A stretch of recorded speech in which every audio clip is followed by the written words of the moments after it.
Este cofre contiene una de esas reliquias con las que hay que proceder con extremo cuidado. No tanto por lo que pueda causar un descuido en su manipulación, sino por el daño que pueda causarnos su beneficio. Y esto, le aseguro, no es un simple juego de palabras. Dicen que es capaz de hacer realidad cualquier deseo, excepto el desear no haber deseado lo que ha sido concedido.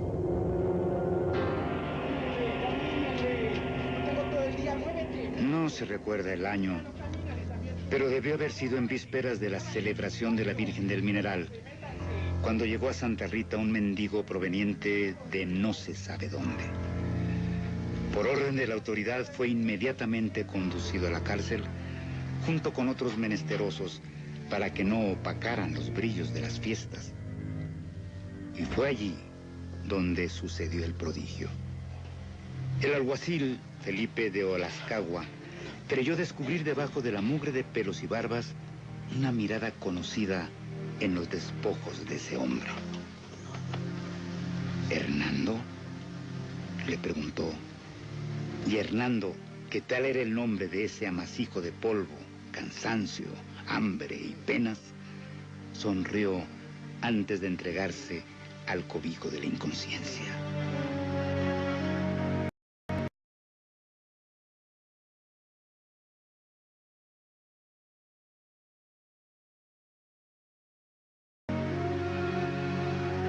Fue en casa del alguacil donde recibió los primeros auxilios: un caldo de gallina, un baño caliente, un lecho para dormir. Felipe, Constanza su mujer y su único hijo Miguel personalmente acompañaron la lenta recuperación del vagabundo. Hernando había sido amigo de infancia y juventud del alguacil. Juntos soñaron aventuras y riquezas hasta que Felipe aceptó un cargo en la ciudad y Hernando marchó tras sus quimeras. ¿Cómo era posible que hubiera llegado hasta allí? Al cabo de varios días de reposo y cuidados, Hernando estuvo en condiciones de levantarse por su propio pie. La suya había sido una historia de pesadillas por los confines del mundo durante los últimos años. Solo él era capaz de aquilatar lo que había significado escuchar su propio nombre, el que casi había olvidado, en labios de un amigo que lo reconocía. Solo él sabía lo que era salir de las tinieblas, aunque tarde o temprano tendría que volver a ellas. Esa noche compartieron la cena. La velada fluyó en medio de recuerdos y anécdotas de tiempos idos, hasta que inevitablemente llegó el momento de explicar lo que le había ocurrido, hundiéndolo en tal estado de miseria. Resulta que buscando fortuna, se había encontrado en tierras remotas un tesoro maldito que desató de su cuello para mostrárselos. Se trataba de una pata momificada de mono, a la que un viejo faquir le había concedido poderes mágicos. Ese hombre santo quería demostrar que el destino gobierna la vida, y por tal motivo 3 hombres podían pedirle 3 cosas para intentar desafiarlo. Miguel preguntó entonces con cierto nerviosismo por qué no le pedía los 3 deseos, a lo que Hernando contestó con visible tristeza que ya lo había hecho y que todos se habían cumplido. Les contó también que otro hombre había hecho las peticiones, que desconocía cuáles habían sido las 2 primeras, pero que la tercera fue la muerte, tras lo cual entró en posesión de la maldita pata de mono. Miguel, imprudente de sí, quiso saber por qué no se deshacía de ella. Hernando le respondió que porque no había encontrado la manera de alejarla de la curiosidad humana para que no siguiera causando desgracias. Fue entonces cuando un brillo iluminó sus ojos y sin mayor explicación colocó el amuleto sobre la flama de una vela donde comenzó a chamuscarse. El primero en saltar sobre él fue su amigo, pidiéndole que no la quemara, que se la diera. Miguel y Constanza fueron en su apoyo hasta que lograron apoderarse de la pata de mono. Hernando les imploraba que la quemaran, la tiraran o se deshicieran de ella. Pero fue inútil. Felipe estaba decidido a conservar para sí el amuleto y solicitarle los 3 deseos. A la medianoche, Hernando abandonó la casa vistiendo otra vez los andrajos con los que había llegado. Les pidió perdón tantas veces como antes había agradecido la hospitalidad. Antes de desaparecer en la penumbra, les hizo un último ruego. Sean prudentes. Aléjense de esa maldita cosa o no me culpen después de lo que suceda.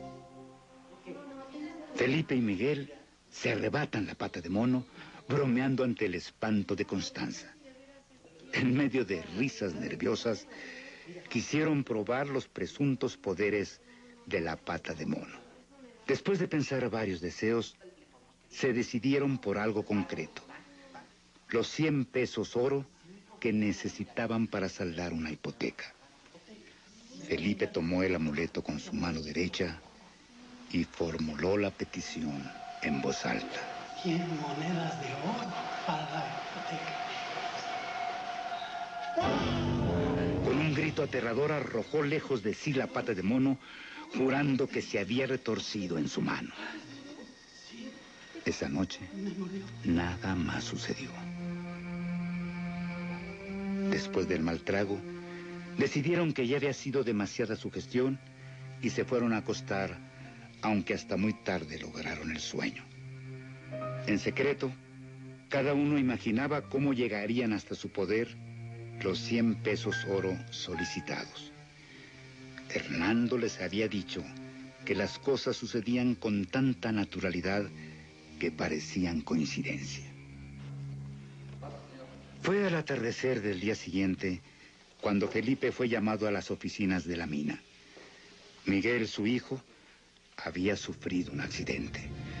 Realizando una inspección, resbaló en la trituradora del mineral en bruto sin que fuera posible prestarle ayuda. El cuerpo había quedado irreconocible.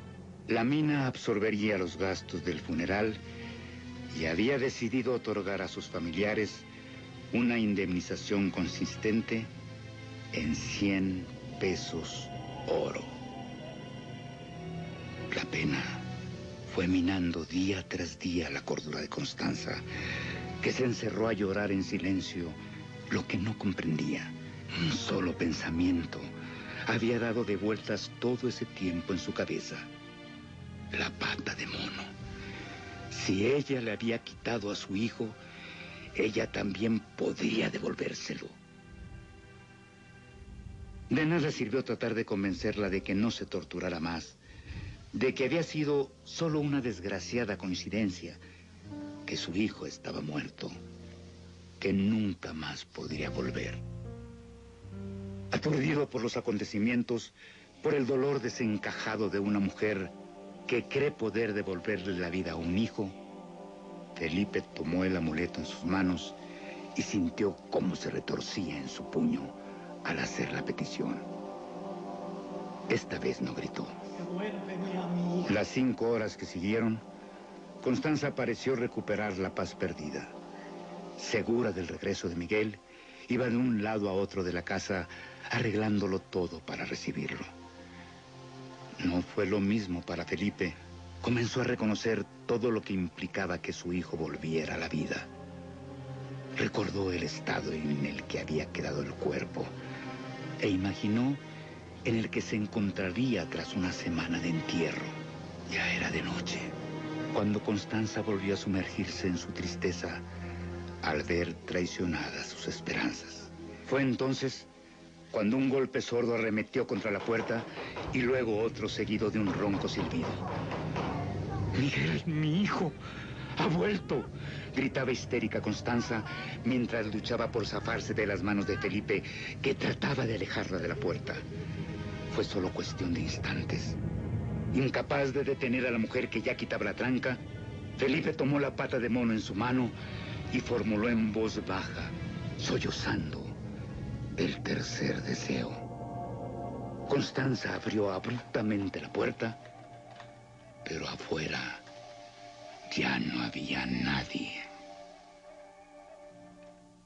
Muchas veces y de varias formas, a lo largo de los siglos, los poetas han advertido sobre los riesgos de hacer necesidad lo que pudo ser tan solo una ilusión de un capricho. Difícil cosa es esa de desear lo que realmente se desea hasta sus últimas consecuencias.